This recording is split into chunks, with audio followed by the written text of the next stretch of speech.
Guys, we have an issue. My girlfriend, I do have a girlfriend. She is sick right now. But she's an inhaler bitch. People who need something to help them breathe, what the fuck are you doing with your life?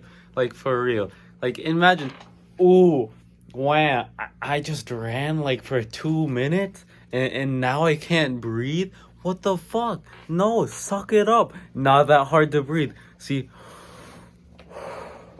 was that so fucking hard? You know, like if you need an inhaler, you're a bing bong weak ass bitch. Okay, okay. Well, who the fuck needs an inhaler? Okay, think about it. Think about it. You don't need an inhaler. Just breathe. It's not that hard. Oh, a bit of mucus in your throat. Wow. Spit it out. Oh, you got popcorn lung? Well, it's your fault for vaping. What do you need? Inhaler-shaped vape called nicotine? No.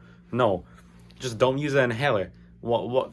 Why do we need to suck something in to give us more air? Whether it becomes like vaping, weed, inhaler.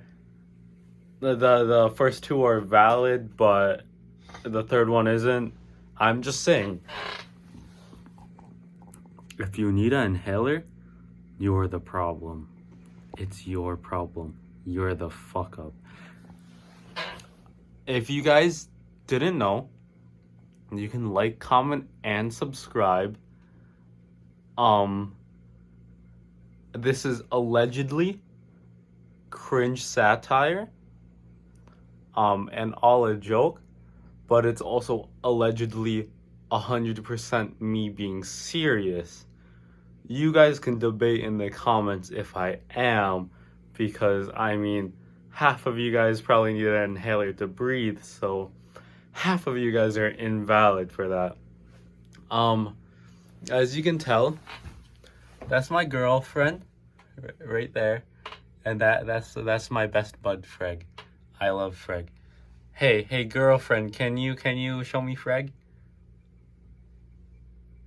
See, I love Freg. If you guys didn't know, I have a panda and I don't use an inhaler. You know what? Funny story, I'll leave you guys on a cliffhanger. I used to be an inhaler bitch. I used to. But then my dad sold it. I have a girlfriend.